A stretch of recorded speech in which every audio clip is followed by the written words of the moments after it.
হিমন্ত বিশ্ব শৰ্মা আৰু agenda stock 25 এটা national television পৰ্দাত হিমন্ত বিশ্ব শৰ্মাই উল্লেখ কৰা কিছুমান কথা আজি আমি আলোচনা কৰিম। প্ৰথমেই তেওঁ উল্লেখ কৰিছে আমাৰ শিক্ষা খণ্ডৰ কথা।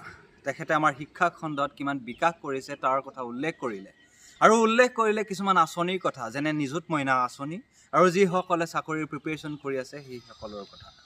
স্কুল বনাইছে, ইউনিভাৰ্চিটি বনাইছে, কলেজ বনাইছে, বহুতে এটা ধুনীয়া খবৰ, ভাল কথা তেখেতে উল্লেখ কৰিছে। কিন্তু উল্লেখ নকৰিলে যে কোৱালিটি অফ এডুকেশ্যনছ, যে ষ্টুডেণ্টক কি শিকাইছে।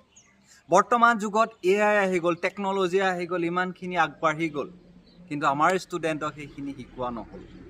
তেখেতে উল্লেখ নকৰিলে যে এখন চিলেবাছত থকা এটা কাৰিকুলামতকৈ, এটা পাঠতকৈ A+B² ইম্পৰ্টেণ্ট যে এটা স্কিল, সেই কথা তেখেতে উল্লেখ নকৰিলে। বৰ্তমান সময়ত এটা যদি চাকৰি কৰিবলগীয়া হয় তেতিয়া বেছিকৈ ইম্পৰ্টেণ্ট বস্তুটোৱে হৈছে স্কিল। মানুহৰ জীৱনটো যদি সহজ সৰল আৰু ধুনীয়া কৰি তুলিবলৈ বিচাৰে, যদি পাৰফেক্ট হ'ব বিচাৰে, তেতিয়া ইম্পৰ্টেণ্ট বস্তুটোৱে হৈছে এটা স্কিল। যে ষ্টুডেণ্ট এটা কি শিকিব লাগে সেই কথা কেতিয়াও উল্লেখ নকৰিলে, উল্লেখ কৰিলে মাথো কেৱল আঁচনিৰ কথা। এয়াই নেকি আমাৰ শিক্ষা খণ্ডৰ বিকাশ? মই ৰাজেন শইকীয়া আৰু আপুনি চাই আছে ভইচ অফ ৰাজেন শইকীয়া। যদি ভিডিঅ'টো ফেচবুকত চাই আছে তেতিয়া পেজটো ফ'ল' কৰিব, আৰু যদি ভিডিঅ'টো ইউটিউবত চাই আছে তেতিয়া লাইক আৰু কমেণ্ট ছাবস্ক্ৰাইব কৰিব। শ্বেয়াৰটো সকলোতে কৰিব, কিন্তু কমেণ্ট কৰিব যে বিকাশ কিমান হৈছে অসমত।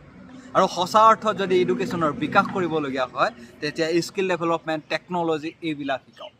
স্কিম দি, নিযুত মইনা আঁচনি দি, মাহেকত 1000 টকা দি, এখন স্কুটি দি আপুনি শিক্ষা খণ্ডক উন্নতি কৰিছোঁ বুলি ক'লে সেয়া আমি কিন্তু মানি ল'ব নোৱাৰোঁ। ধন্যবাদ।